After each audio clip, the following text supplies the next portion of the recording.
Sawadee and welcome to Thailand News Update. Today is Maha Pusha Day, a Buddhist holy day where it marks a point in history when 1,250 of Lord Buddha's disciples gathered to hear his sermon without any previous arrangement. In today's news, excise tax on diesel prices to be cut, 6 Thai police officers face disciplinary action after demanding a bribe, and a Thai woman whose OnlyFans content has been republished without her permission is now in trouble. All that and more coming up.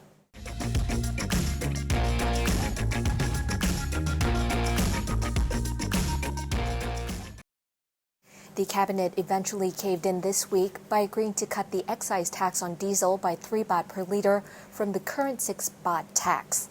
This will, for up to 3 months, help ease the impact of high energy prices on the cost of transport and consumer goods in Thailand.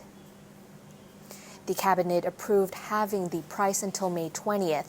The excise department will lose some 17 billion baht in tax revenue, but the finance minister says that the cut was another measure to ease the impact of high oil prices on people, in addition to the oil fund being used to help cap petrol prices at 30 baht a litre.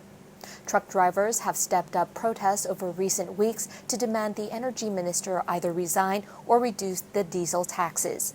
Meanwhile, the vice chairman of the Federation of Thai Industries said rising crude oil prices are among external factors beyond Thailand's control, partly because output has failed to keep pace with rising demand by countries pursuing economic recovery and the recent tensions between Russia and Ukraine. 6 Thai police officers have been transferred from their positions and now face disciplinary action after they allegedly demanded a bribe and for not reporting their drug seizure with the department. The officers in the Isan province, Nakhon Phanom, allegedly demanded a bribe from a man running a delivery service for the release of 2 of his employees who had been arrested on drug charges. The officers were also said to have seized 200,000 methamphetamine pills, but there is no record filed at the police station.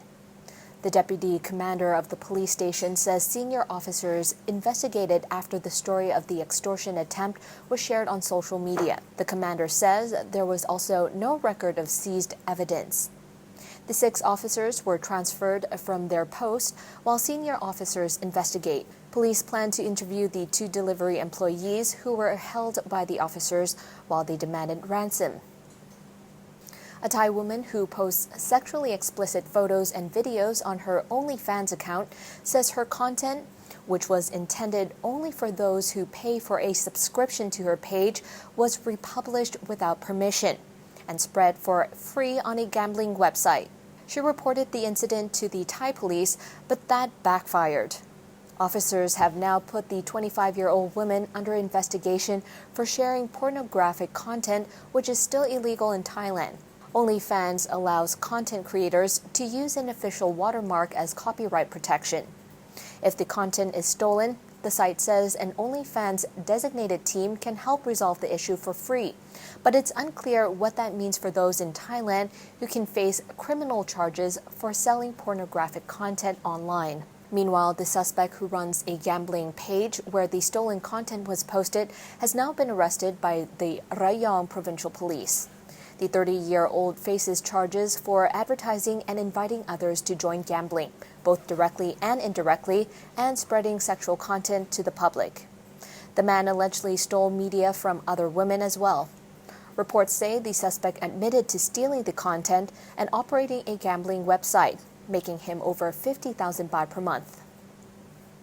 When the governing political party came to powers in the months after 2019, they probably didn't envisage that a train could bring their coalition to its knees 3 years later. Now attention has turned to one of the coalition parties, the Bhumjaithai Party, and their next move on a 30-year extension of the Green Line railway concession with the maximum fare set at 65 baht. Last week, Deputy PM Anutin and other ministers from their Bhumjaithai Party decided not to attend a cabinet meeting where the contentious contract was being discussed. The matter has been tabled, then withdrawn from the cabinet meetings 7 times now.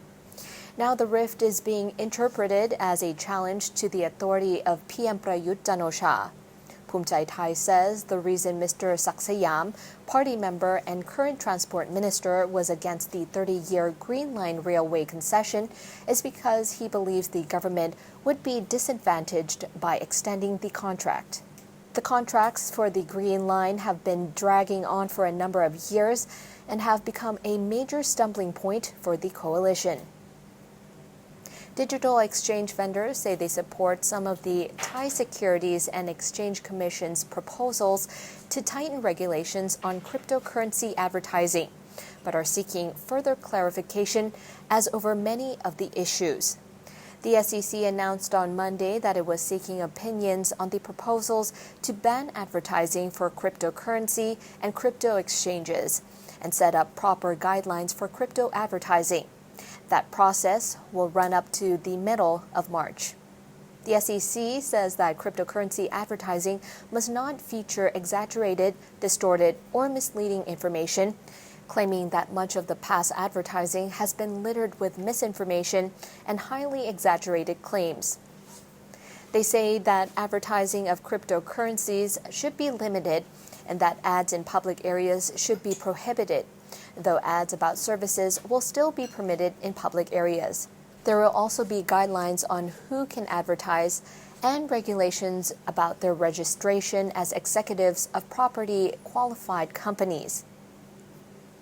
Turning to some regional news, Vietnam plans to reopen borders for foreign travelers on March 15th, although the date is not yet official. A draft proposal is in the works to fully allow inbound and outbound tourism starting in mid-March. The Ministry of Culture, Sports and Tourism is now getting input from relevant agencies before submitting the proposal to the Vietnamese government. But so far, the proposal says foreign tourists entering Vietnam by land, sea, or air will be required to present documentation certifying that they are either vaccinated against COVID-19 or that they recently recovered from an infection. The proposal says that tourists will need to show a negative result from a rapid antigen test done within 24 hours after arrival. Travelers would also need insurance covering COVID-19. Travelers who are vaccinated will be able to book 3-day tour packages with designated travel agencies, while those who are unvaccinated will have to book tours at a minimum of 7 days.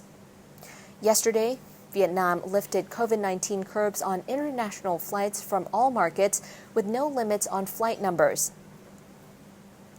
And now for a quick update on the COVID-19 situation here in Thailand. The CCSA has reported 6,462 new cases of COVID-19 with 27 new deaths.